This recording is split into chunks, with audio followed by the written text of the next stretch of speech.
మనసుని ఎలా కంట్రోల్ చేసుకోవాలి? ఒక మనిషి హ్యాపీగా ఉండాలి అంటే ఏం చేయాలి? భగవద్గీతలో ప్రతిదానికి నిజంగా సమాధానం ఉంటుంది. జవాబు కాదు, సమాధానం ఉంటుంది. ప్రశాంతమైనటువంటి భావనతో వెళ్ళడానికి మనకి భగవద్గీత చాలా ఉపయోగపడుతుంది. ఎప్పుడైతే రిజల్ట్ మీద ఆధారపడి పని చేస్తే అది ఎప్పటికైనా. సో అసలు నిజంగా దేవుడు ఉన్నాడా లేడా అంటే మీరు ఏం చెప్తారు? మన వాళ్ళు ఏమంటారంటే, బాబు ఈ మార్గంలో వెళ్తే భగవంతుడు నీకు అనుభవంలోకి వస్తాడు. అది ఎలా తెలుస్తుంది అంటే ఉంటే ఉన్నాడు, ఎక్కువ మంచి పనులు చేసే వాళ్ళకి ఎందుకు మరి రిపీటెడ్గా కష్టాలు వస్తాయి? అది మంచి పని అని నువ్వు ఎట్లా చెప్తావు? ఇప్పుడు ఫర్ ఎగ్జాంపుల్ అది నువ్వు తీసుకునే దాన్ని బట్టి ఉంటుందండి. ఎన్నో మతాలు ఉన్నాయి, ఎన్నో కులాలు ఉన్నాయి. హిందూ మతమే ఎందుకు అంత గొప్పది? సనాతన ధర్మం ఎప్పుడు కూడా ఇతనే భగవంతుడు, కృష్ణుడు మాత్రమే భగవంతుడు, ఈశ్వరుడు మాత్రమే భగవంతుడు, అమ్మవారు మాత్రమే భగవంతుడు అని చెప్పదు. శంకరుడు దేవుడు అంటారు మీరు వచ్చి, ఇంకొక ఆయన వచ్చి లేదు లేదండి ఆంజనేయ స్వామి దేవుడు అంటారు. ఎవరిది రైటు? సాయిబాబా టెంపుల్స్ ఎందుకు రీసెంట్ టైమ్స్లో తీసేస్తున్నారు? అయితే నిజంగా సాయిబాబా మీదనైతే నాకు ఎటువంటి చెడు అభిప్రాయం కానీ ఎటువంటి భావనలు కానీ లేవు. కానీ సబ్కా మాలిక్ ఏక్ హై, అల్లా మాలిక్ అనేవాడు. నమస్తే, welcome to it's UTV devotional. నేను మీ నందు. ఇవాళ మనతో పాటు ఆచార్య సీత ఉన్నారు. మరి ఆవిడతో మాట్లాడి మనలో చాలా మందికి ఉండే డౌట్స్ అన్ని కూడా క్లియర్ చేసుకుందాం. నమస్తే సీత గారు. జై శ్రీమన్నారాయణ అండి. ఎలా ఉన్నారు? సంతోషంగా ఉన్నాను. సంతోషంగా ఉన్నారు? ఆనందంగా ఉన్నాను. ఆనందంగా ఎప్పుడు అంటే మీ వీడియోస్ ఇన్స్టాగ్రామ్లో అవి ఎక్కువ చూస్తున్నప్పుడు మనసుని ఎలా కంట్రోల్ చేసుకోవాలి, ఒక మనిషి హ్యాపీగా ఉండాలి అంటే ఏం చేయాలి, అంటే సాధన చేస్తేనే ఇవన్నీ వస్తాయా, ఇన్ని డౌట్స్ మీరు అవన్నీ ఎలా ప్రాక్టీస్ చేస్తారని ఒక క్వశ్చన్ వస్తుంది. ఇప్పుడున్న జనరేషన్లో డిప్రెషన్ ఎక్కువ ఉంది కాబట్టి ఏదైనా ఓవర్కమ్ చేయాలంటే దానిలోంచి బయటికి రావాలన్నా అవి కనిపించట్లేదు, వేస్ కనిపించట్లేదు జనాలకి. సో దాన్ని ఎలా ఓవర్కమ్ చేయొచ్చు? భగవద్గీతలో మనకి ప్రతిదానికి ఆన్సర్ ఉంటుందని అన్నారు కదా. భగవద్గీతలో ప్రతిదానికి నిజంగా సమాధానం ఉంటుంది. జవాబు కాదు, సమాధానం ఉంటుంది. జవాబు ఆ కొద్దిసేపు మాత్రమే మనల్ని స్థిమితపరుస్తుంది. సమాధానం మనల్ని సంపూర్ణంగా తృప్తిపరుస్తుంది. అయితే ఫస్ట్ పాయింట్ మీరు అడిగిన క్వశ్చన్ ఏంటిదంటే డిప్రెషన్ ఎందుకు కలుగుతుంది అసలు మనిషికి? కర్మలు చేయడం వల్ల. మనకి కర్మయోగం ఆల్రెడీ భగవద్గీతలో చెప్పారు. కర్మయోగ యొక్క సారం ఏంటంటే, మనిషికి బేసిక్గా ఏదైనా ఒక పని మనం చేయడానికండి, ఏ పనైనా ఒక పనిలోకి మనల్ని ప్రేరేపించేది ఏంటండి? ఆలోచనలు. మనిషి కామ్గా అయితే ఎవరు ఉండరు కదా, ఇలా కూర్చున్నారంటే 100 ఆలోచనలు బ్రెయిన్లో వస్తానే ఉంటాయి. ఈ ఆలోచనలు ఏదో ఒక పని చెయ్యమని ఈ మనిషిని ప్రేరేపిస్తాయి. పని చేస్తాడు. పని చేసినాక గుడ్ బ్యాడ్ అనే 2 రిజల్ట్స్ వస్తాయండి. గుడ్ ఆర్ బ్యాడ్ 2 రిజల్ట్స్ వస్తాయి. ఈ రిజల్ట్లో నుంచి మంచి తనకు నచ్చినటువంటి రిజల్ట్ వస్తేనేమో ఆ పని చెయ్యమని, మళ్ళీ ఆ పని చెయ్యమని మనస్సు చెప్తా ఉంటుంది. బ్యాడ్ రిజల్ట్ వచ్చింది అనుకోండి, మళ్ళీ ఈ పని చెయ్యొద్దు అని ఈ మనస్సు ఎదుర్కొంటుంది అన్నమాట. అయితే మళ్ళీ ఇదే పనిని మనిషి చేయడం, ఆలోచనలు, పని చేయడం, ప్రభావము, ఆ ప్రభావంలో నుండి మళ్ళీ ఆలోచనలు, ఇట్లా ప్రభావం ఏర్పడినటువంటి మనస్సునే వాసనలు అంటారన్నమాట. ఇది మనకు భగవద్గీతలో చాలా క్లియర్గా చెప్తారు. కానీ దాన్ని అర్థం చేపించే ప్రాక్టికల్ మెథడాలజీస్ అనేవి కొంతమంది ఒక్కొక్క గురువులు ఒక్కొక్కలాగా చెప్పడం వల్ల మనకి బేసిక్గా అర్థం కావట్లేదు. సింపుల్గా చెప్పాలంటే ఆలోచనలు, పని, ప్రభావం, మళ్ళీ ఆ ప్రభావంలో నుండి ఇంకో ఆలోచన చేయడం. ఇట్లా పోను ఏమవుతుందయ్యా అంటే రిజల్ట్ మీద ఆధారపడి ఆలోచించడం స్టార్ట్ చేస్తుంది. ఇంకా ఈ మనస్సు వేగం పుంజుకొని ఇక వీనిష్టం ఉండదు, దానికి నచ్చినట్టు అది ఆలోచించుకుంటుంది. ఇంకా ఇప్పుడు ఎగ్జాంపుల్గా ప్రాక్టికల్గా చెప్పాలంటే మనం ఇంటర్వ్యూ చేస్తున్నామండి. ఈ ఇంటర్వ్యూ కనుక మంచిగా సక్సెస్ అయ్యి మంచి రిజల్ట్ వచ్చి, అబ్బా ఈ అమ్మాయికి మాకు మంచి టీఆర్పీ వచ్చిందండి, ఈ అమ్మాయిని చేయాలంటే రిజల్ట్ వచ్చింది, అక్కడ మీకు గుడ్ రిజల్ట్ వచ్చింది. గుడ్ రిజల్ట్ రావడం వల్ల మీరు ఏం చేస్తారు? మళ్ళీ పిలుస్తారు నన్ను. బ్యాడ్ రిజల్ట్ వస్తే వద్దొద్దు, ఈ అమ్మాయిని మనం మళ్ళీ పిలవద్దు, లేదా చెయ్యకూడదు, ఇంకోసారి ఆధ్యాత్మికమైనవి చేయకూడదు మనం అనేటువంటి నిర్ణయం తీసుకుంటారు. అంటే రిజల్ట్ మీద ఆధారపడి పని చేస్తున్నారు. ప్రతి మనిషి అంతే. ప్రతి పనిలోనూ రిజల్ట్ మీద ఆధారపడి పని చేయడం ఎప్పుడైతే స్టార్ట్ అవుతుందో అక్కడి నుంచి దుఃఖం స్టార్ట్ అవుతుంది. నిజానికి మనకు కృష్ణ పరమాత్మ ఏం చెప్పాడయ్యా అంటే, అసలు నువ్వు పని చెయ్యి, రిజల్ట్ మీద ఆధారపడకు. ఏదో ఒక రిజల్ట్ వస్తది. మంచి చెడు అని ఏదో ఒక రిజల్ట్ వస్తది. రిజల్ట్ మీద ఆధారపడి పని చేయడం ఎప్పుడైతే స్టార్ట్ చేస్తావో అక్కడి నుంచి డిప్రెషన్. ఇప్పుడు రైస్ ఉందండి, ఎంతసేపట్లో ఉడుకుతుంది? 15-20 మినిట్స్. 5 నిమిషాల్లో ఉడకాలనుకుంటే ఏమవుతుంది? ప్రెషర్ అవుతుంది దానికి. మనిషి ఇదే చేస్తుండన్నమాట. ఏది జరగాల్సిన పని టైంలో అది జరుగుతుంది, కానీ దాన్ని మనసులో పెట్టుకొని జరుగుతుందా జరగదా, జరుగుతుందా జరగదా, జరుగుతుందా జరగదా, ఎందుకు?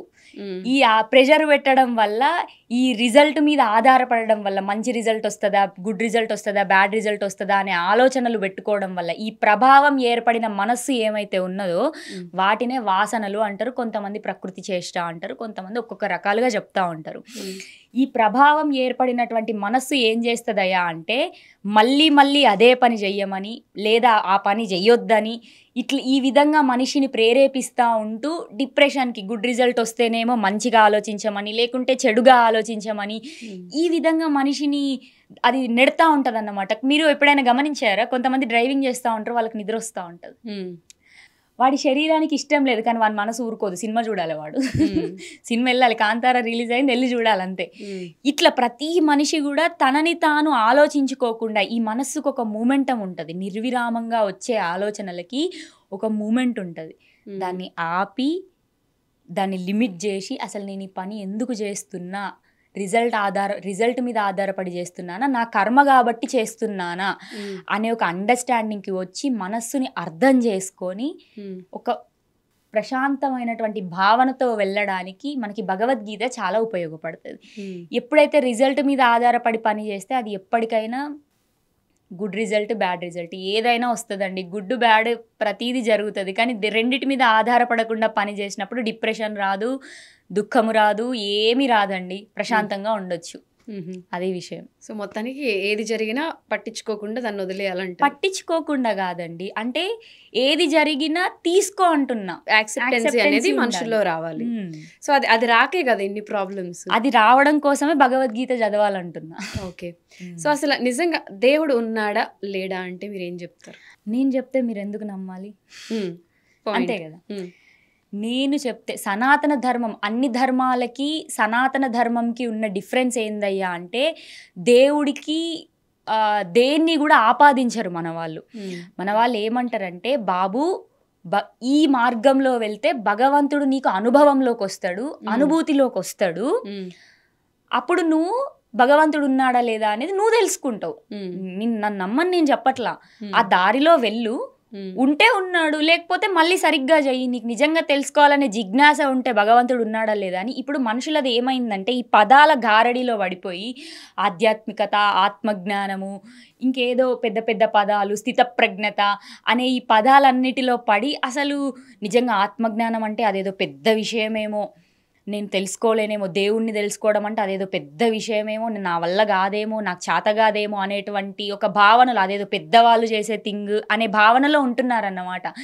నిజానికి మనం పుట్టేదే ఆత్మశాంతితో పుడుతుంది. నిజానికి మనం చాలా ప్రశాంతమైన వాళ్ళం అన్నమాట. చిదానంద స్వరూపులం అంటే శాంతి స్వరూపులం అన్నమాట. పుట్టిన పిల్లవాడు ఉన్నాడండి, 5 సంవత్సరాల లోపు పిల్లవాడు ఉన్నాడు, వాడు ఎంత హ్యాపీగా ఉంటాడండి. అవును. వాడికి ఆకలేస్తే నాకు అప్పుడే అన్నం కావాలని ఏడుస్తాడు, వాడికి ఏడుపు వస్తే ఏడుస్తాడు, వాడికి ఏం కావాలనిపిస్తే అది చేస్తాడు. కొంచెం పెద్దగా అయిన కొద్దీ వీళ్ళు మామ, వీళ్ళు నాన్న, ఇది నా పెద్దవాళ్ళు, ఇది చిన్నవాళ్ళు అని ఈ విధంగా వాడు మనసు మీద ముద్రలను ఏర్పరచుకుంటాడు. ఇంకా దాన్ని బట్టి ఈ మనస్సు తెలుసు కదా, ఇంకా మనసు ఏ విధంగా గారడిలో పడేస్తుందో మనిషిని. ఈ గారడిలో పడిపోయి, ఈ దీంట్లో పడిపోయి, అసలు ప్రాక్టికల్గా చెప్పాలంటే ఎవరైతే ప్రశాంతంగా లేరో, ప్రశాంతంగా లేని వాళ్ళ యొక్క మాటలు నమ్మడం వల్ల, ప్రశాంతంగా లేని మనుషుల యొక్క థింగ్స్ని మనం, ఇప్పుడు ఫర్ ఎగ్జాంపుల్ ఒక మనిషి ఏడుస్తున్నాడండి, ఇంకొక మనిషి వచ్చి ఏడవద్దని చెప్తాడు. నిజంగా అలాంటి పరిస్థితి ఈయనకొస్తే ఈయన కూడా ఏడుస్తాడు. ఏడవకుండా ఉన్న మనిషి వచ్చి చెప్పాలి ఏడవకురా అని కదా.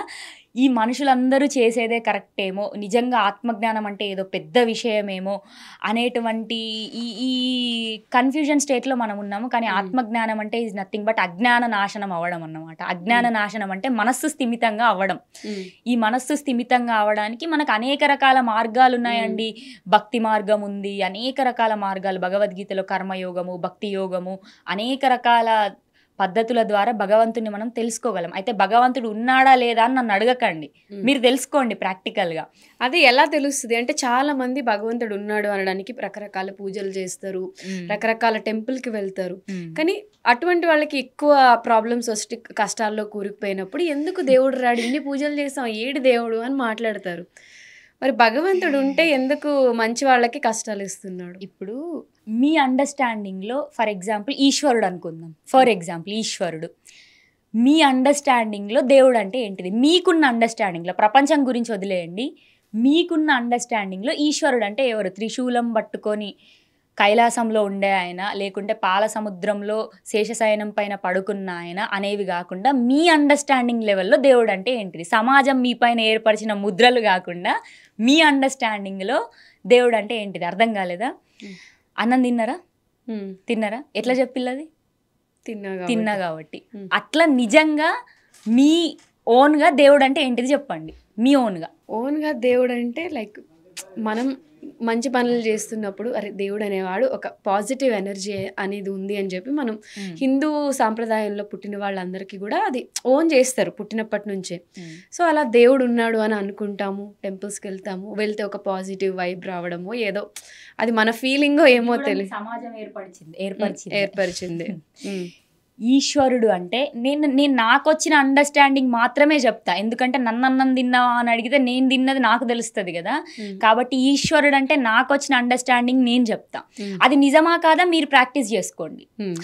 ఈశత్వము అంటే ఏంటిదంటే మనందరం ఏమనుకుంటామంటే టెంపుల్లో ఉన్నటువంటి ఒక విగ్రహము లేదా పూజలు చేసుకోవడము లేదా ఇంకొక శక్తి లేదా క్వాలిటీ అని మనం అనుకుంటాం. కానీ ప్రతిదీ ఈశ్వరుడేనండి. ప్రతి మనిషిలో దేవుడు ఉంటారంటారా? ప్రతి మనిషిలోనూ దేవుడు ఉంటాడా? ఎట్లుంటాడు దేవుడు?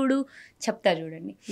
సృష్టి మొత్తము ఈశ్వరుడేనండి. భూమికున్న గురుత్వాకర్షణ శక్తి దేవుడే, అగ్నికుండే మండేతత్వము దేవుడే, నీటికున్న చల్లదనము దేవుడే, భూమికి ఉన్నటువంటి సారత్వము దేవుడే. అంటే ఏదైతే యాజ్ ఇట్ ఈజ్గా ఉన్నదో యాజ్ ఇట్ ఈజ్, మీరు దాన్ని మార్చలేరు, అస్సలు మార్చలేరు. ఎనర్జీని మీరు మార్చగలరా? మార్చలేరు. ఏదైతే దాని స్థితిలో అది ఉన్నదో అదే ఈశ్వరుడు అంటే. సింపుల్గా ఈశ్వరుడు అంటే తన స్థితిలో తాను ఉండడం. స్థితప్రజ్ఞత అంటే అర్థం ఇదే, తన స్థితిలో తాను ఉండడం. ప్రకృతి ఉందండి, ప్రకృతికి నువ్వు తిట్టుకున్న ప్రకృతికి సంబంధం లేదు, నువ్వు మెచ్చుకున్న ప్రకృతికి సంబంధం లేదు, అది ఈశత్వంలో ఉంది. కాబట్టి ఈశత్వము అంటే ఏంటంటే తన స్థితిలో తాను ఉండడం. ఈశ్వరుడు అంటే తన స్థితిలో తాను ఉండేవాడు. మన భగవంతుడు అంటే మనం ప్రాక్టికల్ మెథడ్స్ చాలా ఉన్నాయి. ఒకరొక సాంప్రదాయాన్ని ఫాలో అవుతారు, ఒకరు ఇంకొక సాంప్రదాయాన్ని ఫాలో అవుతారు. ఏదైతే తన స్థితిలో తాను ఉన్నదో అదే ఈశ్వరుడు అంటే. మరి ప్రతి మనిషిలో దేవుడు ఉన్నాడు అంటే ఏంటిదంటే ప్రతి మనిషిలో ఆత్మ ఉంది కదా. మళ్ళీ ఇక్కడ ఆత్మ అంటే ఏంటిది అని అనుకుంటాం మనం. రైట్, ఇది చాలా పెద్ద టాపిక్, మళ్ళీ మాట్లాడదాం మనం. ఓకే, ఆకలి అవుతుందండి అన్నం పెట్టండి అంటే అది ఒక రకంగా ఉంటుంది. నాకు ఆకలి అవుతుంది బిర్యానీ పెట్టండి అంటే అక్కడ సపరేషన్ వచ్చింది. మనస్సు ఇన్వాల్వ్ అయినప్పుడు ఇక్కడ మనం అందరం డివైడ్ అయిపోతున్నాం. నిజంగా ప్రాక్టికల్గా ఆలోచిస్తే మీకు నాకు పుట్టుకొక్కటే, మీకు నాకు చావు ఒక్కటే, మీకు నాకు ఆకలి ఒక్కటే, మీకు నాకు నిద్ర ఒకటే. మీకున్న శరీర అవయవాలే నాకు ఉన్నాయి. పురుష స్త్రీ అనేది వేరైనప్పటికీ ప్రకృతి పరంగా మనందరికి ఆకలి ఒక్కటే. అవునా? ఇదే ఈశత్వం అంటే. ఓకే, ఈశత్వము అంటే ఇప్పుడు ఒక యోగి ఉంటాడు, యోగిని ఏమంటారంటే ప్రతి మనిషిలో భగవంతుణ్ణి చూస్తాడు అని అంటారు కదా. ప్రతి మనిషిలో ఈశ్వరుడు ఉంటాడు అంటే తన స్థితిలో తాను ఉన్నవాడు ఈశ్వరుడు. మనందరం మనస్సు పెట్టుకొని నాకు బిర్యానీ కావాలి, మనకు ఏం కావాలో దాన్ని వెతుక్కుంటది అన్నమాట మనిషి మనస్సు. నీకు బట్టలు కావాలనుకో బయటికి వెళ్తే బట్టల షాపే ఎతుకుతాయి నీ కళ్ళన్ని. అన్నం కావాలనుకోండి, ఫుడ్ ఆకలైంది అనుకో రెస్టారెంట్సే వెతుకుతుంది మనస్సు. అట్లా నీకు ఈశ్వరుడు కావాలంటే ఈశత్వాన్నే వెతుకుతుంది ప్రతి మనిషిలోను. ఇదే ఈశత్వము. సింపుల్గా దీన్ని నేను ప్రాక్టికల్గా చెప్పిన, జస్ట్ నేను థియరిటికల్గా చెప్పిన మీకు. దీన్ని ప్రాక్టీస్ చేస్తూ ఉంటే నిజమైనటువంటి ఈశత్వం అంటే ఏంటిదో అర్థమవుతుంది. దేవుడు అంటే ఎక్కడో ఉండేవాడు కాదు, మన లోపలనే ఉన్నవాడు, మనల్ని నడిపిస్తున్నవాడు అనేది ప్రాక్టికల్గా మీరు అనుభూతి చెందాలంటే తినాలి. ఓకే, తిన్నా అని చెప్పినావు కదా, అట్లా తినాలి. ఓకే, అంటే ఇప్పుడు మరి ఎక్కువ మంచి పనులు చేసే వాళ్ళకి ఎందుకు మరి రిపీటెడ్గా కష్టాలు వస్తాయి? వాళ్ళకి మంచి, అది మంచి పని అని నువ్వు ఎట్లా చెప్తావు? ఇప్పుడు ఫర్ ఎగ్జాంపుల్ చాలా మందికి హెల్ప్ చేస్తూ ఉంటారు, గుడ్ ఎట్ హార్ట్ ఉంటారు, వాళ్ళు ఎటువంటి చెడు పనులు చెయ్యరు. ఏది ఉన్నా ధర్మానికి సంబంధించిన పనులే చేసుకుంటూ వెళ్తారు. అటువంటి వాళ్ళకి ఒక్కొక్కసారి నాకు చాలా ఎఫెక్ట్ అయింది, నేను ఇప్పటి వరకు ఏమీ చేయలేదు అని చాలామంది బాధపడుతూ ఉంటారు. అయితే ఎప్పుడైతే ఏదైనా ఒక పని చేస్తామో అది మంచి పనే కానీ చెడు పనే కానండి, మనం ఇంతకుముందు ఇంటర్వ్యూ స్టార్టింగ్లో చెప్పుకున్నట్టు అది మంచి పని అయినా చెడు పని అయినా, ఇప్పుడు నాకు చెడు కావద్దని ఏం లేదే, ఇప్పుడు నేను మంచిగానే ఉంటాను, నాకు చెడు కావద్దని ఏం లేదు, అది నువ్వు తీసుకునే దాన్ని బట్టి ఉంటుందండి. అయితే ఎప్పుడైతే రిజల్ట్ మీద ఆధారపడి పని చేస్తామో, నేను అన్ని మంచి పనులే చేస్తున్నాను అయితే నువ్వు ఆ పాయింట్ ఎక్కడైతే అన్నావో అక్కడే అయిపోయింది అన్నమాట. నైమ కించిత్ కరోమీతి మనకి భగవద్గీత జన్మకర్మ సన్యాస యోగంలో 21వ శ్లోకంలో ఉంటుంది. నైమ కించిత్ కరోమీతి, నువ్వు చేస్తలేవు అసలు ఏమి, నువ్వేం చేస్తలేవు, భగవంతుడు మాత్రమే, నువ్వు జస్ట్ మాధ్యమంగా ఉన్నావు అంతే, ఓకే నువ్వు మాధ్యమం అని నువ్వు గుర్తించు. ఓకే సరే, ఇప్పుడు ఎన్నో మతాలు ఉన్నాయి, ఎన్నో కులాలు ఉన్నాయి. హిందూ మతమే ఎందుకు అంత గొప్పది? సనాతన మనది మతం కాదు, ఫస్ట్ పాయింట్ మనది ధర్మం, హిందూ ధర్మం. అయితే సనాతన ధర్మమే ఫస్ట్, ఉన్నదే సనాతన ధర్మము, ఫస్ట్ పాయింట్ ఉన్నదే సనాతన ధర్మము. అయితే మన సనాతన ధర్మం ఎంత ఉదారమైనదంటే, సనాతన ధర్మం ఎప్పుడు ఇది ఫాలోగా, ఇది ఫాలోగాకు, ఇది చెయ్యి, ఇది చెయ్యకు అనదు, అన్ని చెయ్యి, ఏం నేర్చుకున్నావో దాన్ని బట్టి ఆలోచించు. ఓకే, బొట్టు పెట్టుకుంటున్నారు, మన లైఫ్ స్టైల్లో ఏదైతే మనకు ఉపయోగపడుతుందో అలుకు జల్లుతున్నాం. ఎందుకు? నిజానికి అది సైంటిఫిక్గా నవేడేస్ అందరూ చెప్తున్నారు కదా, అలుకు జల్లడము, పసుపు గడపకి రాయడము, ఇది యాంటీబయాటిక్ అండి. ఇవన్నీ కూడా ఏవైతే ఉన్నాయో సనాతన ధర్మంలో ఉన్న ప్రతీది అండి, చిన్న విషయం బొట్టు దగ్గర నుంచి మొదలుకొని మనం చేసే ప్రతి పూజలో ప్రతి దాని వెనక ఒక తత్వ రహస్యం అనేది దాగుంటది. దాన్ని పట్టుకోవడం అనేది ఎవరి వ్యక్తిగతంగా వాళ్ళు చేసేటువంటి సెర్చ్ మీద ఆధారపడి ఉంటుంది కానీ, వాళ్ళు చేసే సెర్చ్ మీద ఆధారపడి ఉంటుంది కానీ, సనాతన ధర్మం ఎప్పుడు కూడా ఇతనే భగవంతుడు, కృష్ణుడు మాత్రమే భగవంతుడు, ఈశ్వరుడు మాత్రమే భగవంతుడు, అమ్మవారు మాత్రమే భగవంతుడు అని చెప్పదు. స్వయం నీలోనే ఉన్నాడు భగవంతుడు అంటది. ఓకే ఓకే, భగవంతుడు అనేవాడు, నేను రీసెంట్గా ఇన్స్టాగ్రామ్లో నేను ఒక మాట చెప్పాను అన్నమాట, భగవంతుడు అనేవాడు ఫిజికల్ రియాలిటీయా, క్వాలిటీయా, ఎగ్జిస్టెన్షియల్ ట్రూతా అనేది నువ్వు సెర్చ్ చేయంటున్నాను నేను. సనాతన ధర్మం అదే చెప్తుంది. భగవంతుడు కొంతమందికి ఏంటిది నాలెడ్జ్ లేని వాళ్ళకి, మన అమ్మమ్మలు మన తాతమ్మల కాలం నాటికి భగవంతుడు అంటే ఏందయ్యా అంటే ఒక విగ్రహం, అమ్మవారు, దండం పెట్టుకున్నాం, పూజ చేసినాం, పూలు పెట్టినాం, వాళ్ళకి అది. ఇప్పుడు కొంతమంది యోగులు ఉంటారు, లేదా ఇప్పుడు మనకి రామదాసు అనుకుందాం, రామదాసు ఉన్నారు, వాళ్ళకి భగవంతుడు అంటే ఏంటంటే క్వాలిటీ. రాముడు మంచివాడు, రాముడు స్థితప్రజ్ఞత కలిగిన వాడు, రాముడు మంచివాడు, ఇట్లా భగవంతుడికి ఉన్న గుణాలని, ఆయన దయా సంభూతుడు, భగవంతుడు గొప్పవాడు అనే ఈ క్వాలిటీస్ని వర్షిప్ చేస్తారు. లేదు, ఈ సృష్టి మొత్తాన్ని నడిపిస్తున్న శక్తే భగవంతుడు అని కొంతమంది నమ్ముతారు. అయితే ఇది ఎవరికి వాళ్ళు చేసుకోవాలన్నమాట. ఏదైనా అండి, ఈవెన్ మీకు ఒక ఇంట్రెస్టింగ్ ఫ్యాక్ట్ ఏంటంటే, టైం కూడా అండి, మనందరం 24 గంటల్లో మెజర్ చేస్తూ ఉంటాం కానీ టైం అనేది ఎవరికి వాళ్ళు ఇండివిజువల్గా ఎక్స్పీరియన్స్ అయ్యేది, ఏదైతే భగవంతుడు లానే. ఎందుకంటే ఈ మాట ఎప్పుడైనా విన్నారా, అమ్మో అప్పుడే 2 గంటలు అయిందా, ఓహ్ 2 గంటలే అయిందా, వ్యత్యాసాలు చూసారా? ఈ విధంగా మాట్లాడే మనుషుల్ని మనం చూస్తూ ఉంటాం, అమ్మో అప్పుడే అంత టైం అయిపోయిందా, ఓ టైం ఏంటి ఇంత తొందరగా గడిచిపోయింది. ఎట్లా అంటే టైంని నువ్వు 24 అవర్స్లో మెజర్ చేస్తున్నావు కాబట్టి నీకు తెలుస్తుంది, కానీ నీ మనసుకు మాత్రం టైం స్లోగా వెళ్ళడం, ఫాస్ట్గా వెళ్ళడం అనేది ఉంది కదా. సో అట్లనే భగవంతుడు కూడా అంతేనండి. భగవంతుడిని ఎక్స్పీరియన్స్ చేసిన వాళ్ళకి, భగవంతుడు అంటే ఇంతకుముందు మనం చెప్పుకున్నాం కదా ఈశత్వాన్ని ఎక్స్పీరియన్స్ చేసిన వాళ్ళకి, ఈశత్వాన్ని ఎక్స్పీరియన్స్ చేయని వాళ్ళకి మధ్య చాలా వ్యత్యాసం ఉంటుంది అన్నమాట. సనాతన ధర్మం ఉన్నదే సనాతన ధర్మం అని అర్థమైపోతుంది ఈగోని చంపుకుంటే. ఇప్పుడు నేనున్నానండి, మీరు నన్ను అడుగుతారు ఏవండి దేవుడు ఎవరు అంటే, నేను వెంకటేశ్వర స్వామి దేవుడు అంట. లేదండి శంకరుడు దేవుడు అంటారు మీరు వచ్చి. ఇంకొక ఆయన వచ్చి లేదండి ఆంజనేయ స్వామి దేవుడు అంటారు. ఎవరిది రైటు? అందరు రైటే, అందరు రైటే. దేవుడు అనేవాడు ఒకే ఒక్క స్వరూపము అనేక రూపాలుగా వ్యక్తమవుతున్నాడు. ఈశత్వంలో ఉన్నవాడు భగవంతుడు. ఈశత్వాన్ని అర్థం చేసుకున్న వాడికి భగవతత్వం అర్థమైన వాడు ఎప్పుడు కూడా దేవుడు ఈయనే దేవుడు అని ఆర్గ్యూ చేయడు. నిజంగా చెప్తున్నా, ఈశత్వం అర్థమైన వాడు ఎప్పుడు కూడా ఈయనే దేవుడు అని ఆర్గ్యూ చేయడు. ఎందుకంటే ఆయనకి ఈశత్వం అంటే ఏంటో అర్థమైంది కాబట్టి. అది విషయం. ఓకే, సో మరి ఇంతమంది దేవుళ్ళు ఉన్నారు, సాయిబాబా టెంపుల్స్ ఎందుకు రీసెంట్ టైమ్స్లో తీసేస్తున్నారు? సాయిబాబాని కూడా ఇప్పుడు అందరూ దేవుడిగానే కొలుస్తారు, పూజిస్తారు.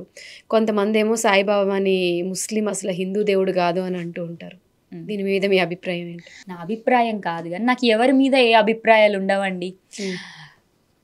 నిజానికి సాయిబాబా భక్తులందరూ హిందువులే కదండి. అవును, హిందువులే కదా. అవును. అయితే నిజంగా సాయిబాబా మీదనైతే నాకు ఎటువంటి చెడు అభిప్రాయము కానీ ఎటువంటి భావనలు కానీ లేవు. కానీ సత్యం చెప్తాను నేను. సాయిబాబా నిజానికి చాలా మంచి వ్యక్తి అండి. ఆయన మీద నాకు ఎలాంటి ఏమంటారు, ఇప్పుడు జనాలు అనుకుంటా ఉంటారు కదా ఈవిడకి సాయిబాబా మీద హేట్ రేటు, నాకు అలాంటివి ఏం లేవు. కానీ సత్యం ఏంటంటే సాయిబాబాతో నాకు ఎలాంటి ప్రాబ్లం లేదు. సాయిబాబా మంచి వ్యక్తి. ఆయన ఎక్కడున్నా కూడా మంచినే బోధించారు. మంచిగా ఉండు బాబు, మంచి పనులు చెయ్యి, మంచి చెయ్యి అని మంచినే బోధించారు ఆయన. కాకపోతే ఇక్కడ ప్రాబ్లం ఏమవుతుందంటే సాయిబాబాను బ్లైండ్గా ఫాలో అయ్యే భక్తులు ఉంటారు చూసారా, వాళ్ళతో ప్రాబ్లం వస్తుంది ఇక్కడ. సాయిబాబా యాక్చువల్గా సాయిబాబా గురించి చెప్తా చూడండి. సాయిబాబా గారు వచ్చేసి ఆయన ఇస్లాం మతానికి సంబంధించిన అతను. అది ఎవరు యాక్సెప్ట్ చేసినా చేయకపోయినా అది నిజం అన్నమాట. నిజానికి సాయిబాబా మీద నాకు ఎలాంటి భావన లేకపోయినప్పటికీ కూడా సత్యం ఏంటంటే సాయిబాబా ఒక ఇస్లాం మతానికి చెందినటువంటి వ్యక్తి. అతను ఏమనేవాడు, సబ్కా మాలిక్ ఏక్ హే అనేవాడు. ఆ ఏక్ ఎవరు? ఆయన దృష్టిలో ఆ ఏక్ ఎవరు? ఆయన దృష్టిలో ఆ ఏక్ ఎవరు? సబ్కా మాలిక్ ఏక్ హే అనేవాడు. ఆ ఏక్ ఎవరు ఆయన దృష్టిలో? మేబీ అందరికి కలిపి ఒకటే దేవుడు, ఒకటే దేవుడు. ఆయన దృష్టిలో ఎవరు అంటున్నా? ఆయన దృష్టిలో ఎవరై? అల్లా. అల్లా. ఓకే. అల్లా మాలిక్ అనేవాడు ఆయన. సబ్కా మాలిక్ ఏక్ హే, అల్లా మాలిక్ అనేవాడు. కావాలంటే ఆయన చరిత్ర చదవండి, నేనేదో చెప్పట్లేదు. నిజానికి సబ్కా మాలిక్ ఏక్ హే, అల్లా మాలిక్ అనేవాడు. అలా అని యాక్చువల్గా యోగులకు మనం ఎలాంటి అంటే మంచి వ్యక్తులకి, నిజంగా ఈశత్వాన్ని అర్థం చేసుకున్న వ్యక్తులకి మనం దేన్ని ఆపాదించకూడదు. కాకపోతే ఆయన నిజానికి ఇస్లాం మతానికి చెందినటువంటి వ్యక్తి. ఇస్లాం మతం ఏందయ్యా అంటే నిరీశ్వర ఆరాధన చేస్తారు వాళ్ళు. అంటే భగవంతుడిని విగ్రహ రూపంలో వాళ్ళు ఎప్పుడు ఆరాధన చేయడం. ఎప్పుడైనా ముస్లిమ్స్ గుళ్ళకు రావడం, దేవుణ్ణి విగ్రహం పెట్టుకొని పూజించడం చేస్తారో? చేయరు వాళ్ళు. వాళ్ళు నిరీశ్వర ఆరాధన చేస్తారు. ఈశ్వరుడికి రూపము లేదు, భగవంతుడు నిరాకారుడు, నిస్వరూపుడు అని ఆరాధన చేస్తారు. సాయిబాబా గారు కూడా అదే కోవకు చెందిన వ్యక్తి. మరి ఈ నిరీశ్వర ఆరాధన చేసే సాయిబాబాని ఆలోచించండి మీరే. నేను చెప్తలేను, పూజించడం పూజించుకోకపోవడం మీ ఇష్టం, అది సత్యం చెప్తున్నాను నేను. నిరీశ్వర ఆరాధనకు చెందినటువంటి వ్యక్తిని తీసుకొచ్చి విగ్రహ ప్రతిష్టాపన చేసి ఆయనకు అభిషేకాలు చేయడం, సనాతన ధర్మంలో అతన్ని చొప్పించి సనాతన ధర్మ ఆధారంగా పత్రం పుష్పం ఫలం అని మళ్ళీ మన ధర్మంలో విగ్రహారాధనలోకి ఆయనని నెడితే ఇది ఎంతవరకు కరెక్ట్? అది మీరే ఆలోచించుకోండి. నేను ఎవరిని కూడా, సాయిబాబా భక్తుల్ని ఎవరిని కూడా నేను కించపరచట్లేదు ఇక్కడ. మీరు ఆలోచించండి, మీకు కూడా బ్రెయిన్స్ ఉన్నాయి. ఎందుకంటే సాయిబాబా భక్తులందరూ మనందరిది వసుదైక కుటుంబం అనుకుంటే మన కుటుంబంలో 4 కొడుకులు ఉంటాయి. ఒక కుటుంబంలో నలుగురు కొడుకులు ఉన్నారనుకోండి. ఒక కొడుకు వాడు దారి తప్పి ఆ పని కాదు ఈ పని కాదు చేస్తాం, వాడిని ఎల్లగొడతామా? ఇంట్లోకి వెళ్ళి ఎల్లగొట్టాం కదా. అట్లా కాదురా నాయన అని పిలిచి అది కాదు సత్యము ఇది అని చెప్తాం. నేను ఇప్పుడు అదే చేస్తున్నా. ఓకే. సో ఏమంటున్నా అంటే మీరే ఆలోచించుకోండి. సాయిబాబా నిరీశ్వర ఆరాధనకు చెందినటువంటి వ్యక్తి. నిజంగా సాయిబాబా గనక ప్రత్యక్షమైతే నా విగ్రహాలు తీసేయండి అంటాడు ఆయన. నేనే నిరీశ్వర ఆరాధన చేసిన, ఇంతే కదా, నిరీశ్వర ఆరాధన చేసిన, మీరు నన్ను పెట్టి మళ్ళీ ఈశ్వర ఆరాధన చేస్తారేందయ్యా అంటాడు ఆయన. కాబట్టి సాయిబాబాని విగ్రహారాధన చెయ్యడము, ఆయన విగ్రహాలని ప్రతిష్ఠించడము, సాయి గాయత్రీలు, సాయి వ్రతాలు ఇవన్నీ చేయడం ఏదైతే ఉన్నదో అది పిచ్చికి పరాకాష్ట అన్నమాట. ఓకే. అయితే సాయిబాబాని నిజంగా మనస్సులో ఒక భావనగా చేసుకొని ఓకే అయ్యా అని అనుకుంటే ఏం కాదు. కానీ సాయిబాబాని తీసుకొచ్చి విగ్రహ ప్రతిష్టాపన చేసి ఇట్లా చేయడం అనేది కరెక్ట్ కాదు. అందుకే సాయిబాబా విగ్రహాలు తీసేశారు. నిజానికి ఆయన ఎక్కడుండేవారండి? మసీదులోనే కదా ఆయన ఉండేవారు. సాయిబాబాని యాక్సెప్ట్ చేసే వాళ్ళు కూడా ఉన్నారు, చేసుకోండి, అదేం తప్పు కాదు. కానీ నేనేమంటున్నా అంటే సనాతన ధర్మంలో ఆయనని చొప్పించి అఖిలాండ కోటి బ్రహ్మాండ నాయక సచ్చిదానంద సాయిబాబా అని అనడం మాత్రం తప్పంటున్నాను నేను. అఖిలాండ కోటి బ్రహ్మాండ నాయకుడు వెంకటేశ్వర స్వామి మాత్రమే. సరే పోనీ శివుడు అనుకోండి కొంతమంది దృష్టిలో. అఖిలాండ కోటి బ్రహ్మాండ నాయకుడు అంటే వెంకటేశ్వర స్వామి మాత్రమే. ఇప్పుడు సాయిబాబా కట్టర్ ఫ్యాన్స్ ఏం చేస్తారంటే అఖిలాండ కోటి బ్రహ్మాండ నాయకుడు సాయిబాబా మాత్రమే, సాయిబాబాలో నుంచే దశావతారాలు వచ్చాయి, సాయిబాబానే మెయిన్ మూలము. మళ్ళీ ఇంకొకటి సాయిబాబా కట్టర్ ఫ్యాన్స్ ఏం చేస్తారంటే నిజానికి మన హిందువులకి గాయత్రి 3 సార్లు చెప్పారు, 3 సార్లు దీపం పెట్టుకోమంటారు. సాయిబాబా టెంపుల్లో 5 సార్లు హారతులు ఇస్తారు. 5 సార్లు ఎందుకు హారతులు ఇస్తారు? 5 సార్లు నమాజ్ చేస్తారు కాబట్టి 5 సార్లు హారతులు ఇస్తారు. ఇదంతా అసలు కంప్లీట్గా ఈ పద్ధతే కొంచెం చాలా డిఫరెంట్గా ఉంటుంది అన్నమాట మన హిందూ ధర్మంకి. నేను ఏమంటున్నా అంటే మీరే ఆలోచించుకోండి అంటున్నా. నేను ఎవరిని కూడా సాయిబాబాని మొక్కకండి అని నేను ఏం చెప్పాను. సాయిబాబా నెగిటివ్ రాంగ్ పర్సన్ అని మీరు అనట్లేదు. సాయిబాబా విధానం గురించి ఏం చేస్తున్నారయ్యా అంటే సాయిబాబానే మూల దైవము, సాయిబాబా చెప్పిందే నిజమేమో, ఇంకా మెల్లిమెల్లిగా నిరీశ్వర ఆరాధనకే అలవాటు పడితే మరి సనాతన ధర్మంలో చెప్పింది దీనికి ఆపోజిట్ కదా. వీళ్ళ ధర్మంలో ఏంటంటేనండి వేరే మతాలలో భగవంతుడు నిరీశ్వరుడు నిరాకారుడు అని చెప్పారు కదా. మన ధర్మంలో కూడా చెప్పారు అది నిర్లేప నిర్మల నిత్య నిరాకార నిరాకుల అని చెప్పారు. మన దాంట్లో కూడా భగవంతుడు నిర్లేపుడు అని చెప్పాడు. కానీ ఎట్ ద సేమ్ టైం భగవంతుడు స్వరూపుడు సర్వగుణ సంపన్నుడు అని కూడా చెప్పిళ్ళు. అన్నీ తాను కానప్పుడు, సర్వము తానై ఉండనప్పుడు, సర్వములో తాను లేనప్పుడు అతను భగవంతుడు ఎట్లా అవుతాడు? మన వాళ్ళది చాలా తార్కికంగా ఉంటది అన్నమాట, లాజికల్ గా ఉంటది. క్వశ్చన్ ఒక మాట మాట్లాడారంటే ఒక్క పేరే ఉన్నవాడు, మనకి విష్ణు సహస్రనామాలు లలిత సహస్రనామాలు ఉంటాయి. సహస్రనామము అంటే ఇక్కడ సహస్రము అంటే 1000 కాదు, అనంతం. అనంత సహస్ర శీర్ష పురుషాహ సహస్ర శీర్ష సహస్రపాద అంటే 1000 తలలు ఉన్నాడు 1000 కాళ్ళు ఉన్నాడు కాదు, అనంతమైన పాదాలు ఉన్న అనంతం అన్నమాట. సర్వము తానై ఇప్పుడు అర్థమైంది. అనంత పాదములు అంటే అందరిలో ఉన్నవాడు, అందరికి ఉన్న కాళ్ళే భగవంతుడు అన్నమాట. సర్వము తాను కానప్పుడు, అన్ని పేర్లు భగవంతుడివి కానప్పుడు, అన్ని తాను కానప్పుడు ఒక్కటే స్వరూపుడు అయిన వాడు ఒక్క ప్లేస్ లోనే ఉంటాడు కదా. మన వాళ్ళది చాలా లాజిక్ ఉంటది అన్నమాట. లాజిక్ లేని మాటలు సనాతన ధర్మంలో నెవర్ ఎవర్ అన్నమాట. ఇన్ కేస్ ఎవరన్నా మాట్లాడుతున్నారు అంటే తెలియక. సో సాయిబాబా నీ పూజ చేయడం ఏదైతే ఉన్నదో కంప్లీట్ లాజిక్ లెస్ అంటున్నాను నేను. ఓకే సాయిబాబాని ఆయన మంచి వ్యక్తి అయినప్పటికీ ఆయన చేసిందే నిరీశ్వర ఆరాధన కదా. మీరు నిజంగా ఆయనని ఫాలో అయితే, నిజంగా ఆయనని ప్రేమిస్తే, నిజంగా ఆయన అంటే మీకు భక్తి ఉంటే ఆయన విగ్రహారాధన చేయకూడదు. మీరు భగవంతుడు నిర్లేపుడని ఆరాధన చేయాలి కదా. మళ్ళీ మీరు విగ్రహారాధన చేసి ఎందుకు చేస్తున్నారు అంటున్నా నేను. అది వాళ్ళు ఆలోచించుకోవాలి. ఇప్పుడు చాలా మంది ఆడవాళ్ళు తిరుపతి అనేది వెంకటేశ్వర స్వామికి ఒక్కసారి ముడుపు కట్టినా మొక్కుకున్నా కంపల్సరీ అక్కడ వెళ్ళి తీరుస్తూ ఉంటారు. ఆడవాళ్ళు గుండు చేయించుకోవడం ఎంతవరకు కరెక్ట్? అసలు మన సాంప్రదాయం సనాతన ధర్మం ప్రకారం ఆడవాళ్ళు గుండు చేయించుకోవచ్చు? అస్సలు చేసుకోకూడదు. మన సాంప్రదాయంలో ఆడవాళ్ళని లక్ష్మీ స్వరూపముగా భావిస్తారు. ఆడపిల్ల పుట్టిందంటేనే లక్ష్మీ స్వరూపము అంటారు మన వాళ్ళందరూ. వెంకటేశ్వర స్వామి ఎవరండి? వెంకట అంటే అర్థం ఏంటి? వేం కటతీతి వెంకట. వేం అంటే పాపము, కట అంటే తీసేసేవాడు. ఎవరయ్యా ఆయన అంటే అఖిలాండకోటి బ్రహ్మాండ నాయకుడు వెంకటేశ్వర స్వామి. వెంకటేశ్వర స్వామి ఎంత దయానీయుడంటే ఇంకా ఆయన గురించి చెప్పాలంటే అసలు మనకి పాడ్కాస్ట్ సరిపోదు, మన జన్మలు సరిపోవు, మనకున్న సమయము సరిపోదు అన్నమాట. వెంకటేశ్వర స్వామి టెంపుల్లో తిరుమల తిరుపతి దేవస్థానంలో ఆడవాళ్ళు గుండు చేసుకోవడం ఏదైతే ఉన్నదో అది సంపూర్ణంగా తప్పండి. అది శాస్త్రపరంగా నిషిద్ధమైనటువంటి పద్ధతి. ఈ మధ్య ఏమైందంటే మేము మొక్కుకున్నామండి, మేము చేస్తామండి అంటే అది ఇంకా కంప్లీట్ వాళ్ళ ఈగో. మేము లేదు మా సాంప్రదాయంలో ఉందండి మేము అంటే. మగవాళ్ళు చేసుకోవడం వేరు, మగవాళ్ళు చేసుకోవచ్చు ఏం కాదు, ఆడవాళ్ళు చేసుకోకూడదు. ఎందుకంటే మనకి ఆడవాళ్ళకి లక్ష్మీ స్థానాలని కొన్ని ఉంటాయి. అలా ఆడవాళ్ళ యొక్క కురులు కూడా లక్ష్మీ లాగా అన్నమాట. అట్లా వెంకటేశ్వర స్వామి మనల్ని అందవిహీనంగా చూడాలని అనుకుంటాడా ఒక స్త్రీని? అనుకోడు కదా. ఎప్పుడు కూడా స్త్రీ అనేవారు లక్ష్మీ స్వరూపము. దానికి సంబంధించిన కొన్ని శాస్త్రపరమైనటువంటి సమ్మతాలు కూడా ఉన్నాయి. ఆడవాళ్ళు గుండు చేసుకోవద్దు.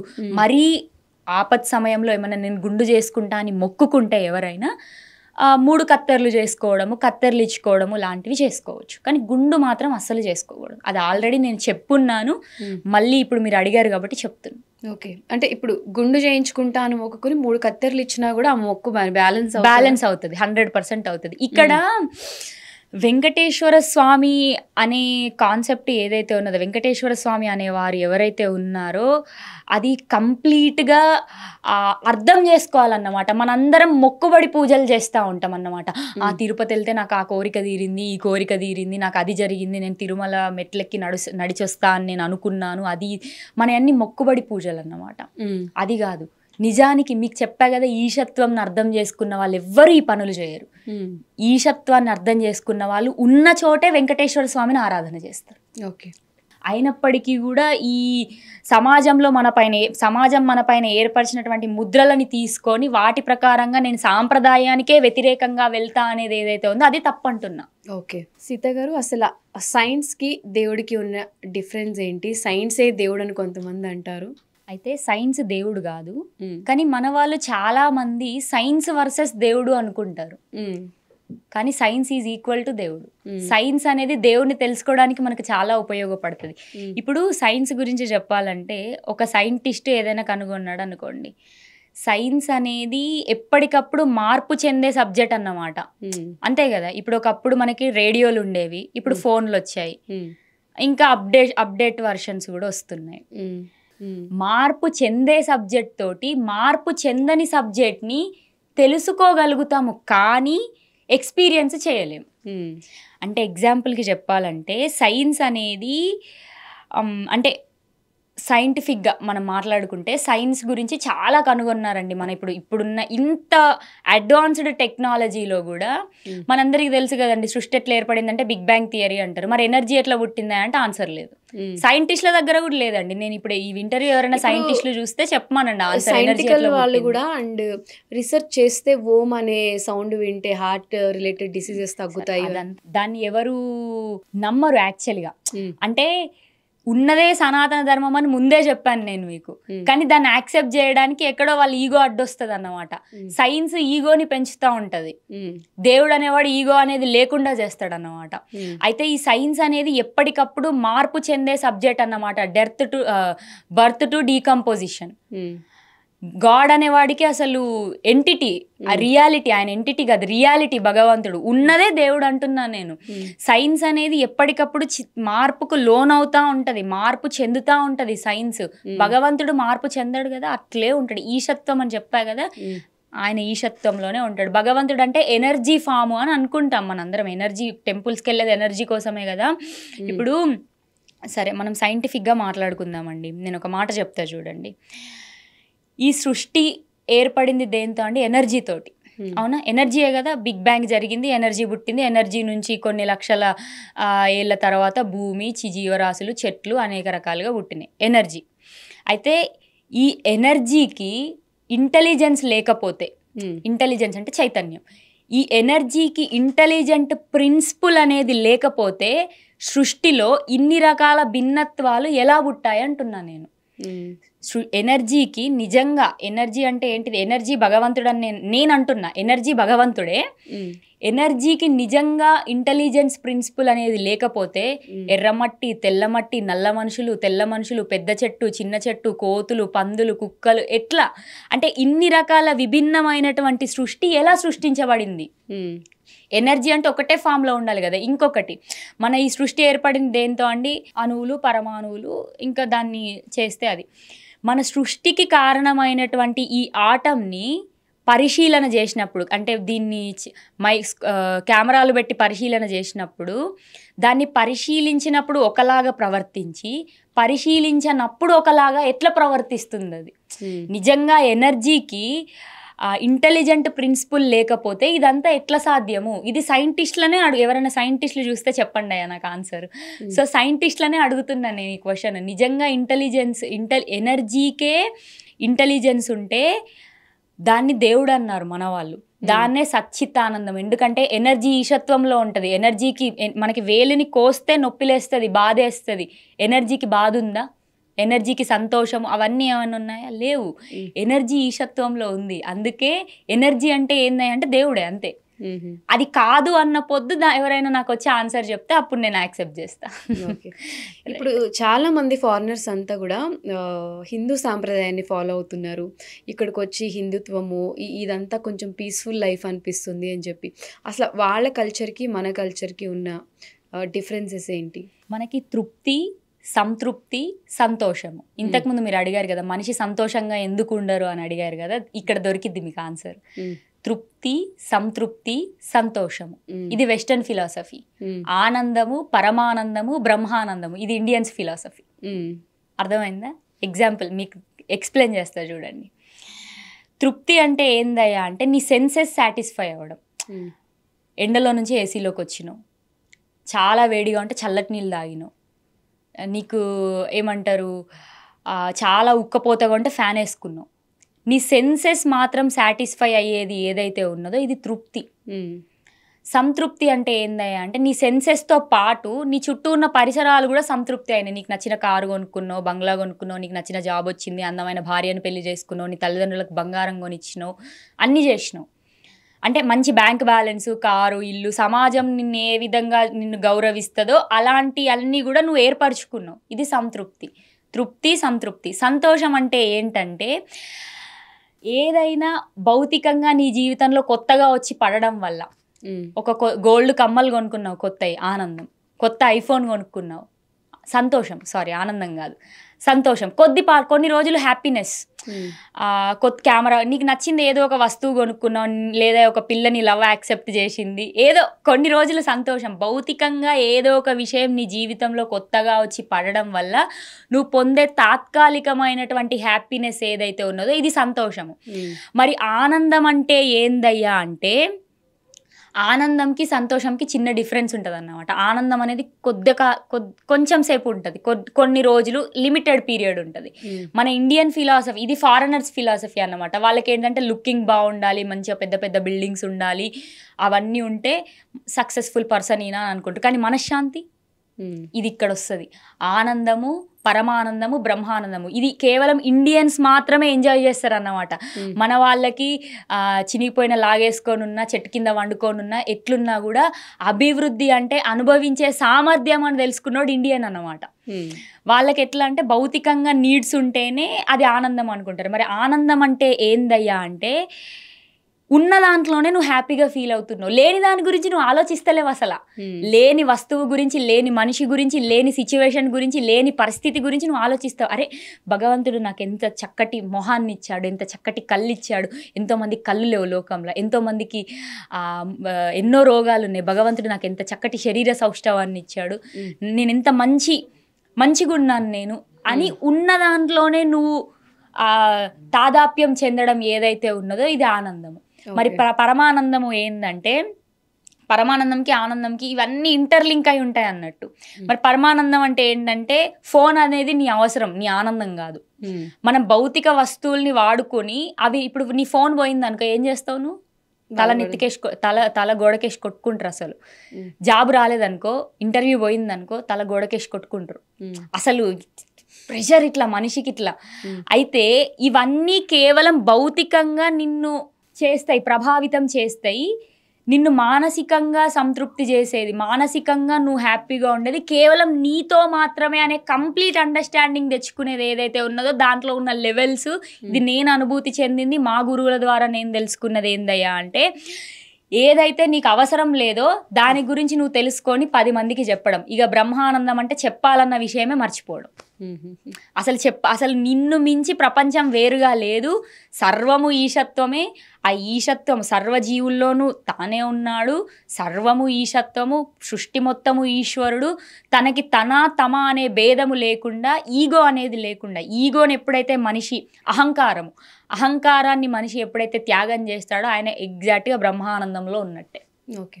అయితే ఫారెనర్స్ ఇక్కడే లిమిటెడ్గా ఆగిపోతారు, ఇండియన్స్ ఈ మూడింటిని ఎంజాయ్ చేస్తారు. చెప్పా కదా, అభివృద్ధి అంటే అనుభవించే సామర్థ్యము కానీ నీ దగ్గర ఎన్ని వస్తువులు ఉన్నాయని కాదు అనేది ఇండియన్స్ ఫిలాసఫీ. అందుకే వివేకానంద స్వామిని ఆయన ఫారెన్కి వెళ్ళినప్పుడు ఒక లేడీ చాలా ఆయనని చూసి బాగా ఇంప్రెస్ అయిపోతుంది అన్నట్టు.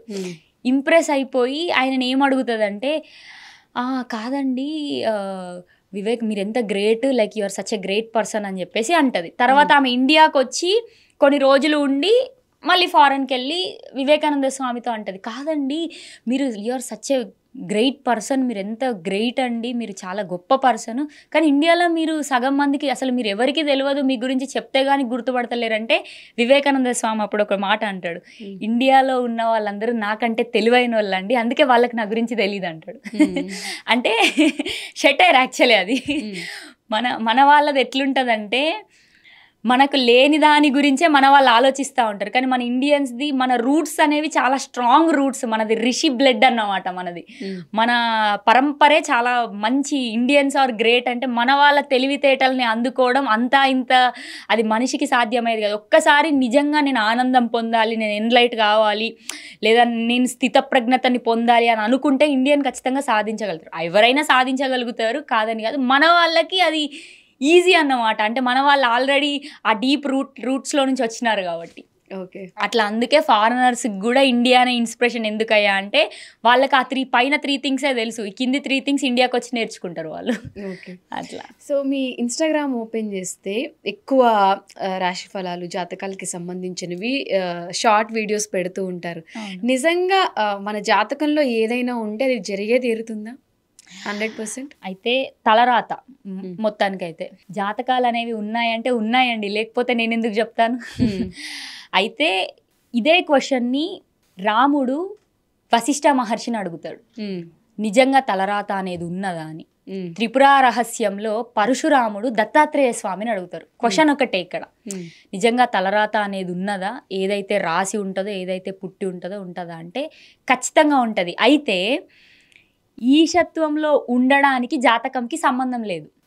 భౌతికంగా నీకు ఒక నీకు గవర్నమెంట్ జాబ్ కావాలి, లేకపోతే నీకు ఒక థింగ్ కావాలి, నీకు ఒక ఉద్యోగం కావాలి, ఇది కావాలి అంటే అప్పుడు జాతకం ఇన్వాల్వ్ అవుతుంది. అంటే భౌతికంగా నీ నీడ్స్కి జాతకంకి ఆ సంబంధం ఉంటుంది, కానీ ఈశత్వంలో ఉండడానికి జాతకంకి సంబంధం లేదు. అయితే ఇక్కడ ఇదే క్వశ్చన్ పరశురాముడు దత్తాత్రేయ స్వామిని అడిగినప్పుడు, రాముడు వశిష్ఠ మహర్షిని అడిగినప్పుడు, కర్మ అంటే నీ ప్రారబ్ధము, అంటే రిజల్ట్, నీ ప్రారబ్ధము, నీ శ్రమ, ఇవి రెండు పొటేళ్ళ లాంటివి అన్నమాట. 2 పొటేళ్ళు గుద్దుకుంటే ఏమవుతుందాడ, దేనికి ఎక్కువ బలం ఉంటే అది గెలుస్తుంది. అట్లా నీ జాతకంలో నీకు ఉద్యోగం వచ్చేది లేదనుకో, ఫర్ ఎగ్జాంపుల్ నీ జాతకంలో నీకు గవర్నమెంట్ జాబ్ లేదు, నువ్వు విపరీతమైన ప్రయత్నం చెయ్యి. నీ ప్రయత్నానికి నీ జాతకాన్ని మార్చేసేంత ప్రయత్నం నువ్వు చెయ్యి. ఇన్ కేస్ నువ్వు ఓడిపోయినావు అనుకో, నీ కర్మని జయించే అంత ప్రాక్టీస్ నువ్వు చేయలే. గెలిచినావు అనుకో, నీ కర్మను జయించే అంత ప్రాక్టీస్ నువ్వు చేసినావు. ఇదే మనకి ప్రహ్లాదుడు ఉన్నాడండి, విష్ణుమూర్తి స్వామివారు ఎన్నిసార్లు కాపాడారు ఆయనని తన మరణంలో నుంచి. హిరణ్యకశపుడు ఎన్ని శిక్షలు పెట్టినా గెలిచాడా లేదా ఆయన అక్కడ.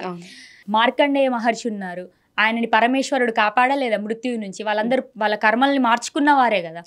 అయితే ఇలాంటి పెద్ద పెద్ద గ్రంథాలు ఏమంటున్నాయి అంటే నీ ప్రారంధాన్ని నువ్వు మార్చుకోగలుగుతావు, it's depends on your hand.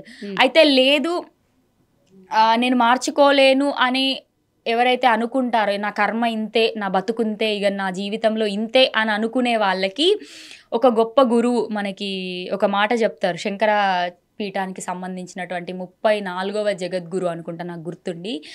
ఆయన ఒక శతకం రాశారనుకుంటా. ఆయన ఒక ఓకే ప్రతీకార దశవాలి సంథింగ్ ఏదో, నాకు గుర్తులేదు ఎగ్జాక్ట్గా. ఆయన ఏం రాస్తారంటే, ఆయన ముందు గురువు కాబట్టి ఓదార్పునిస్తారు, నా జాతకం ఇంతే అని అనుకునే వాళ్ళకి. ప్రతి మనిషికి రాముణ్ణి కూడా తిట్టుకునే వాళ్ళు ఉంటారు. రాముడు ఎంత మంచివాడండి, రాముణ్ణి కూడా తిట్టుకునే వాళ్ళు ఉంటారు, అవునా? నువ్వు ఎంత మంచివాడైనప్పటికీ కూడా నిన్ను సమాజం ఎప్పుడు ఏదో ఒక మాట అంటానే ఉంటుంది, ఏదోటి చేస్తానే ఉంటుంది. కాబట్టి ఫస్ట్ అలాంటి వ్యక్తినే తిట్టుకున్నారు అంటే నువ్వెంత అని మనం అనుకోవాలి. అది ఆయన చెప్పారు, గురువు కాబట్టి ముందు ఓదార్పునిస్తారు.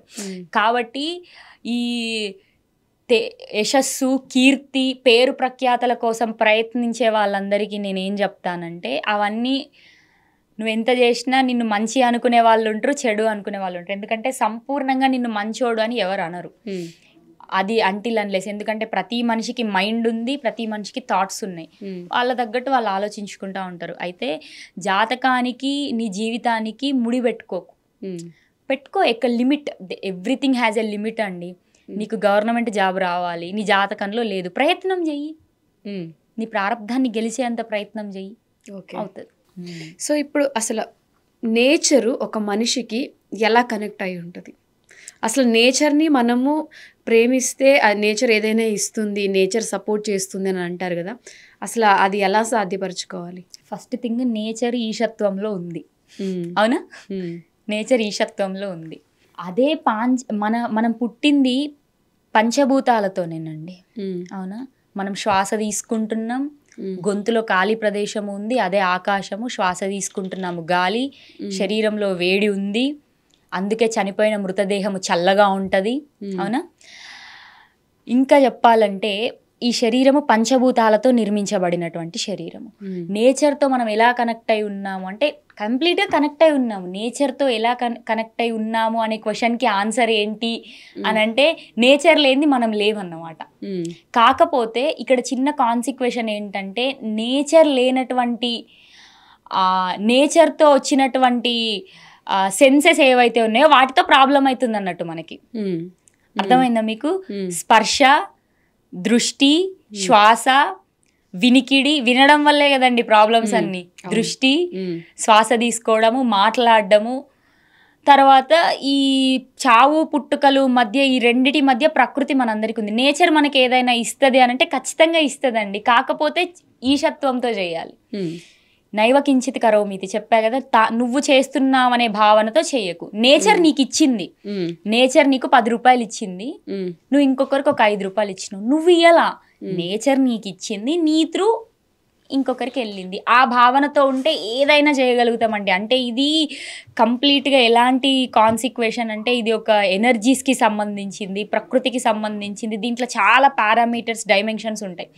దీన్ని ఏదో ఈజీగా మీరు అడిగినంత సింపుల్గా దీన్ని సమాధానం చెప్పడం కాదన్నమాట.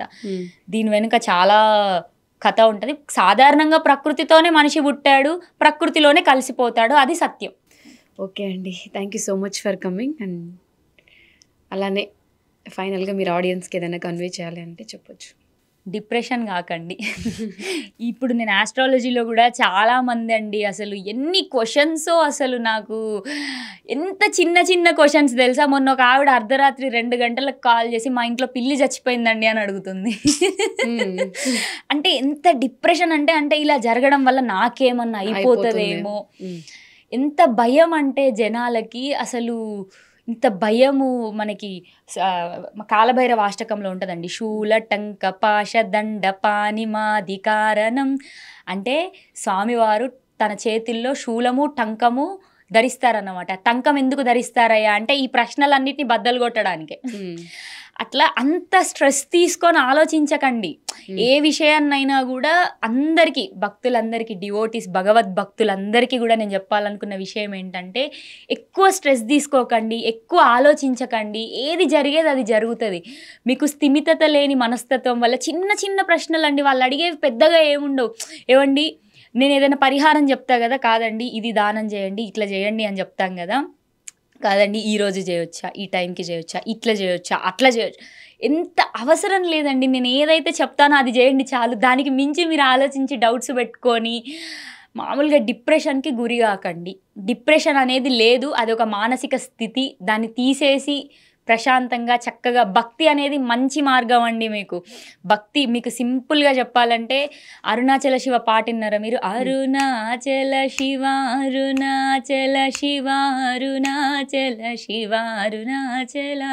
ఆ పాట ఎంత బాగుంటుంది, 30 నిమిషాలు. మీకు నిజంగా డిప్రెషన్ అనిపిస్తే, నిజంగా సూసైడ్ థాట్స్ ఉన్న వాళ్ళకి కానీ, డిప్రెషన్లో ఉన్న వాళ్ళకి కానీ, అసలు నా మైండ్ నా మాట వినట్లేదండి, నన్ను నేను కంట్రోల్ చేసుకోలేకపోతున్నాను అనుకునే వాళ్ళందరూ కూడా చక్కగా బ్లూటూత్ పెట్టుకొని అరుణాచల శివ సాంగ్ పెట్టుకొని ప్రశాంతంగా కూర్చోండి ఒక 30 నిమిషాలు. ఆ తర్వాత మీ క్వశ్చన్కి ఆన్సర్ ఖచ్చితంగా దొరుకుతుంది, 100% దొరుకుతుంది. డిప్రెషన్ అవ్వకండి, ప్రశాంతంగా ఉండండి, మంచిగా ఉండండి, భక్తిగా ఉండండి. భక్తి మాత్రమే మిమ్మల్ని బయటపడేయగలదు నిజానికి చెప్పాలంటే. అది సో అది చెప్పాలనుకుంటాను. ఎందుకంటే నేను ఎన్ని చెప్పినా కూడా అడుగుతానే ఉంటారు, మీరైనా ప్రశ్నలు ఉద్భవిస్తానే ఉంటాయి. అవును, అది. ఓకే సీత గారు, థ్యాంక్ యూ సో మచ్ అండి. Thank you. జై శ్రీమన్నారాయణ.